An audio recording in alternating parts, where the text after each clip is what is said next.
Olá, meu nome é Juliana Dias, estudante da Escola de Tempo Integral Domingos Perim, cursando o nono ano. E dia 20 de novembro é o Dia da Consciência Negra. Por conta disso, o meu colega Gustavo Henrique Coelho fez uma entrevista com o professor Edson, mais conhecido como Profeta, do IFES. Fiquem aí com a entrevista. Olá pessoal do Domingos Perim, eu estou aqui com o professor Edson. Nós vamos falar sobre o Dia da Consciência Negra. Olá, meus queridos alunos do Domingos Perim, mandar primeiramente um abraço para todos vocês que estão nos acompanhando, de modo especial também a todos os colegas professores, todas as pessoas que contribuem para fazer dessa escola um local tão bacana, um local de conhecimento, de troca de experiência. Como o Gustavo disse, eu sou o professor Edson, mais conhecido como Profeta. Eu me chamo Edson Kretley dos Santos e eu gosto sempre de frisar que o meu dos Santos, porque faz parte da minha origem, pelo fato também de ser um homem negro lá do norte do estado de Ecoporanga. Tem 8 anos que eu moro aqui em Venda Nova do Imigrante. Sou professor de filosofia do IFES aqui em Venda Nova do Imigrante. É um prazer estar aqui, né, nesse momento, nesse dia tão importante, para refletir um pouco com vocês sobre o Dia da Consciência Negra. Professor, qual foi o motivo da criação do Dia da Consciência Negra? E qual é a importância desse dia para o Brasil? Nós temos que, e a escola, eu gosto muito de uma frase do Platão. O Platão diz o seguinte, que a educação forma o caráter de qualquer pessoa. E a escola é um momento muito bacana, muito oportuno, vocês que estão na formação do caráter de vocês. Nós temos que, em algumas situações, alguns temas no Brasil, são ainda tabu. Existe sim racismo no Brasil, existe sim exclusão social de uma parcela negra. Mas voltando especificamente na sua pergunta, o porquê da consciência negra? Do ponto de vista histórico, nós temos que lembrar de Zumbi dos Palmares. Lá em 1695, ele é assassinado por ser um dos líderes do Quilombo dos Palmares, que era um local onde os negros tentavam lutar pela liberdade do povo oprimido, do povo escravizado. E Zumbi é assassinado e sua cabeça é exposta na praça pública. E aí, desde a década dos anos 90 para cá, o movimento negro colocou em Zumbi esse personagem como um símbolo da resistência, como um símbolo de um dia de reflexão, de um dia de pensarmos que nós temos que evoluir, porque existem muitos desafios, como eu disse, do povo negro, do povo excluído. É um pouco confuso, é um pouco difícil. Muitas pessoas querem dizer que não existe racismo, que o Brasil é um país de paz e amor, mas não, existe sim só quem às vezes é negro passa na pele o que é não ter uma educação de qualidade, não ter acesso à universidade, não ter saúde, não ter segurança. E se você pegar todos os índices do IBGE, da questão da desigualdade social no Brasil, o povo negro é o mais excluído.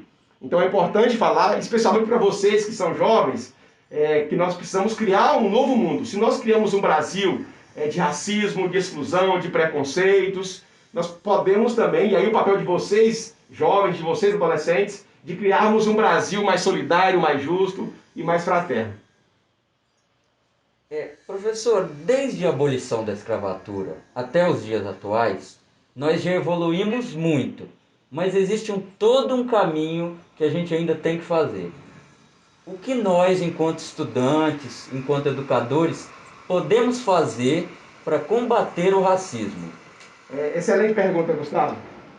Às vezes nós temos que ter bem claro que quando nós falamos de Dia da Consciência Negra, dessa luta de combate ao racismo, de combate à desigualdade social, isso não é uma luta de direita, esquerda, do ponto de vista apenas político. Isso é uma luta pela dignidade humana. Nós não podemos levar isso apenas por uma questão ideológica, política. Nós temos que falar de fatos. E os fatos sociais mostram isso. A escola é um papel central para debater esse tipo de temas. Nós não podemos negar os fatos, não podemos negar que existe uma desigualdade, embora, como você disse, nós avançamos, mas ainda temos muito que avançar, Gustavo. É só você fazer um teste. Eu conheço pouquíssimos negros médicos, pouquíssimos advogados negros, pouquíssimos professores negros, e assim só para dar exemplos de uma infinidade de situações e de acesso do povo negro. Então nós temos que comentar com vocês sobre isso, É porque é na escola que nós podemos construir um mundo melhor, um mundo de mais justiça, de mais igualdade. E nós temos que pensar, eu gosto muito de uma frase que diz o seguinte, que era todos uma raça, e depois a ideologia de política nos dividiu, o dinheiro nos classificou e a religião nos separou. Falar de consciência negra é falar que todo ser humano é um ser humano, merece dignidade, merece respeito, e sem dúvida a escola ela tem um papel crucial para fomentar isso no nosso mundo, Gustavo. Professor, o senhor na sua fala mencionou as profissões. O senhor não vê muitos negros médicos, professores, advogados. É aí que entra a questão das cotas no Brasil. Qual é a importância das cotas para o combate ao racismo? Essa pergunta, todas as perguntas são excelentes, Gustavo. E nós temos uma noção muito equivocada. Algumas pessoas pensam que não deveria existir cotas, porque a cota está colocando o negro no lugar de inferioridade. Esse é um pensamento muito simplório, é um pensamento muito equivocado. Todos os defensores das cotas, eu defendo as cotas, a lei, quando ela foi criada lá em 2012, ela tinha um critério de mostrar o seguinte, olha, existe aí uma desigualdade social, existe algo que é gritante, como eu falei anteriormente, do ponto de vista do salário, o negro recebe menos, do ponto de vista do acesso à educação, o negro tem menor acesso, do ponto de vista da população carcerária no Brasil, é quase 70% de pessoas negras, e isso mostra uma realidade. E o que nós podemos pensar enquanto a luta do movimento negro, pelo esse processo de mudança desse cenário? Nós temos que pensar as cotas como uma questão de justiça. Cota não é uma esmola. E todo mundo que defende cotas vê as cotas como um mal necessário. Ora, eu tenho essa realidade terrível aqui de desigualdade social. Eu preciso pensar um mecanismo, e aí o sistema de cotas das universidades e institutos federais, ela destina 50% das cotas para escolas públicas, inclusive para vocês. Então, olha aí, as cotas, ela beneficia também do ponto de vista todo mundo, especialmente os mais vulneráveis, os mais excluídos. E aí, qual que é a política pública das cotas? As ações afirmativas é para tentar mostrar o seguinte, olha, eu dando condição para o jovem pobre, seja ele branco, seja ele negro, dele entrar na universidade, ele vai concluir, porque as pesquisas mostram que antes de 2012 a dificuldade era a entrada, porque a permanência, o aluno que entrava na universidade conseguia formar. Aí essas ações afirmativas, o que elas pensam? Ora, eu dando a chance do negro fazer medicina, a chance do negro fazer filosofia, como eu fiz, a chance de fazer direito, fazer engenharia e tantas outras profissões, é uma forma de você romper com essa barreira. E aí eu aproveito para deixar uma mensagem para vocês, estudantes, que a educação ainda é a única forma de vencer na vida dignamente. Então estudem. E as cotas têm uma questão então de justiça social. Existe uma desigualdade social gritante. Através de uma ação afirmativa, eu possibilito que as pessoas então excluídas, elas consigam entrar nas universidades, no mercado de trabalho e assim criarmos um amanhã melhor para os nossos filhos. Essa que é a lógica das cotas. A lógica das cotas não é uma esmola, não é colocar o povo negro como inferior, muito pelo contrário. É dar oportunidade de dizer que nós só conseguimos combater uma desigualdade criando uma certa desigualdade na forma de acesso às universidades e institutos federais. Então é uma coisa que nós temos que defender com unhas e dentes, porque é o progresso, é o sentido de uma justiça social que nós temos que lutar por isso. Professor, na fala do senhor, o senhor mencionou o movimento negro. Do ponto de vista histórico, quais são os movimentos negros mais importantes do Brasil? O movimento negro ele tem muita importância desde a década de 70, que ele começa em plena ditadura militar, tentando lutar pelo espaço, lutar para mostrar essa desigualdade escancarada que nós temos no Brasil. Nós temos, como vocês sabem, foram 300 anos de escravidão, e quando o povo negro acabou, né, a abolição da escravatura em 1888, o negro ele saiu da senzala, como diz uma música do São Berredo da Mangueira, e ele ficou preso na periferia, na favela. Não foi dado ao negro a condição de estudar, não foi dado ao negro um trabalho, e aí essa desigualdade ela é reproduzida. Por isso que nós não podemos esquecer o passado. Nós somos frutos do passado. Eu, por exemplo, sou a quinta geração de escravos. O meu tataravô foi escravo lá na região de Minas. Por isso que eu iniciei falando que eu sou dos Santos. Olha aí, nós temos aí 100 anos de liberdade praticamente, 120 anos. É pouquíssimo tempo. E o movimento negro vem mostrar o seguinte, olha, nós temos essa realidade de exclusão e com a luta, com o engajamento. E é importante mostrar também que a luta do movimento negro é uma luta do Edson Negro, do Gustavo Branco, de todos, porque é uma luta pela dignidade do ser humano. Então não é uma cor de pele, não é uma questão apenas de religião, é uma coisa de que todo ser humano existe e tem que ser feliz. O movimento negro luta para dar essa visibilidade e que as políticas públicas elas possibilitem o acesso do negro para que talvez eu não veja isso, talvez os meus filhos não, mas meus netos um dia vejam.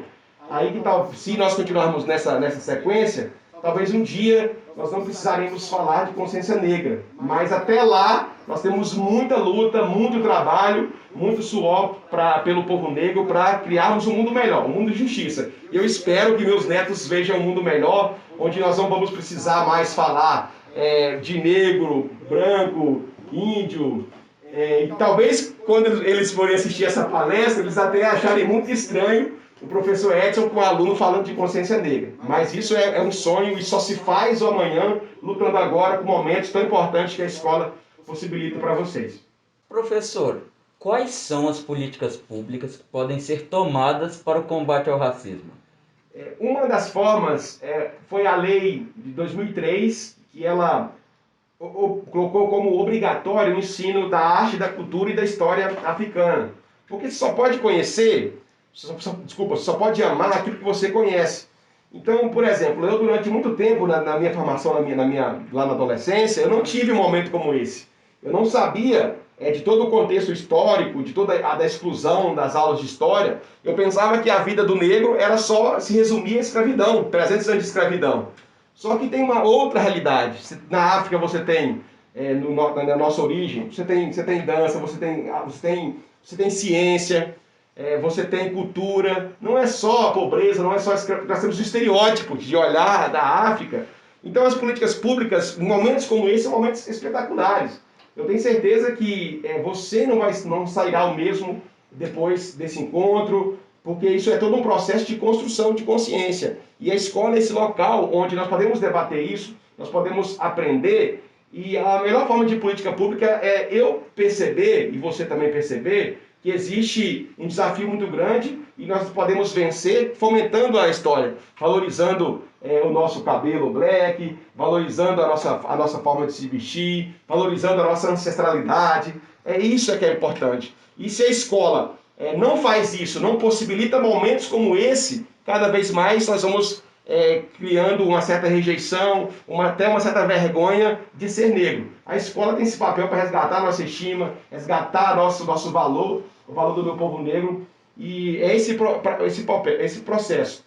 E como eu disse, além da questão dessa lei que obriga o ensino da arte e da história africana, nós temos, como eu disse anteriormente, a questão das cotas e ações afirmativas também no mercado de trabalho, no serviço público, que é uma forma de você mudar essa realidade. Então as políticas públicas devem permanecer até o momento em que a desigualdade entre brancos e negros ela for reduzida. E isso não é o Edson que acha não, pessoas. Isso são os dados do IBGE de 2017. Não é uma questão ideológica, não é uma questão política. São dados, e para você fazer política pública, você precisa de dados, de estatística, de ciência. Por isso o papel tão importante da ciência.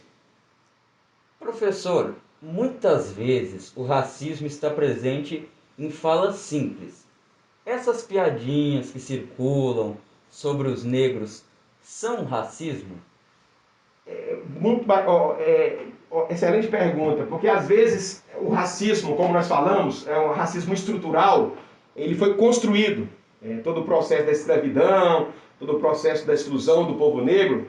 Então existe quase que uma estrutura de segregação, de separação social.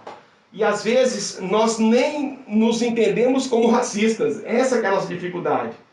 Algumas piadinhas, Tinha que ser, olha a cor dele, né, lá de Coporanga falava isso muito, né? Olha a cor dele, olha como é que é, olha, amanhã é dia de branco, né? Segunda-feira é dia de branco, né? Porque é associado que o negro é o preguiçoso, é o que não trabalha. Então nós temos que tomar muito cuidado, especialmente vocês. Eu costumo pensar que a minha avó, de 80 anos, 90 anos, ela está errada, mas eu até entendo, porque ela não teve acesso a esse tipo de conhecimento. Agora, eu não permito, eu não acho razoável que jovens, adolescentes como vocês, façam piadinhas preconceituosas. Isso acontece em todo lugar. Em Venda Nova também acontece isso, e nós não podemos negar que isso acontece, que existe sim um racismo no Brasil e aqui também em Venda Nova. E essas piadas, temos que tomar muito cuidado, porque de uma forma ou de outra nós estamos só reproduzindo o racismo. Nós estamos inferiorizando pessoas, nós estamos negando ao outro o direito dele ser quem ele é. E ao negar, ao brincar, ao caçoar, ao rir, a fazer piadinha, nós não estamos contribuindo em nada para o mundo melhor. É o mundo onde nós somos todos iguais e todos estamos aqui para a felicidade. É por isso que toda piada. Eu penso uma coisa, Gustavo. Aquilo que eu vou dizer, que eu vou falar, se não contribuir em nada, é melhor você ficar calado, do que dizer alguma coisa inconveniente. Então existe sim essas piadinhas, existe sim esse racismo velado, e nós precisamos muito dos mais jovens para criar um mundo melhor, uma cultura mais humana, uma cultura mais solidária e uma cultura da liberdade de todas as culturas, de todos os povos. Professor, nós estamos terminando a nossa entrevista. O senhor gostaria de fazer algumas considerações finais? Primeiramente, agradecer a honra pelo convite, me sinto honrado de estar falando com vocês, alunos da Escola Domingos Perim. Eu amo o que eu faço, amo ser professor, e são esses momentos que fazem que eu ame a educação cada vez mais, porque tem professores, né, a professora Cris, que organizou tudo isso aqui com a gente, que faz com que a educação tenha sentido e transforme a vida das pessoas. Como nós estamos falando da consciência negra, de valorizar a cultura afro-brasileira, tem uma história, um conto africano que eu gosto muito. E aí eu vou contar para encerrar como meu pedido de como deveria ser a nossa forma de vida. Dizem a lenda que um antropólogo estava fazendo uma pesquisa numa tribo africana. E aí ele foi fazer o seguinte teste. Chegou com uma cesta de frutas e tinha um grupo de crianças brincando.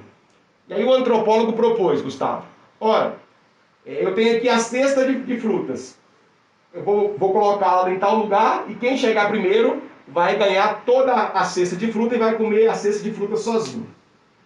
E aí ele achou muito estranho quando ele mandou as crianças começarem a correr. Todas as crianças deram as mãos e elas chegaram juntas nas cestas de fruta. Moral da história. E aí o antropólogo não entendeu nada. Como? Eu falei que apenas um ia ganhar a cesta. E aí as crianças disseram, mas como que eu ficaria feliz sendo que os outros coleguinhas não iam ter também a fruta? Aí ele disse Ubuntu. O que significa essa palavra Ubuntu na cultura africana? Eu só sou eu porque existe nós. Eu só sou Edson porque existe você, Gustavo, porque existe o Domingos Perim, porque existe Venda Nova.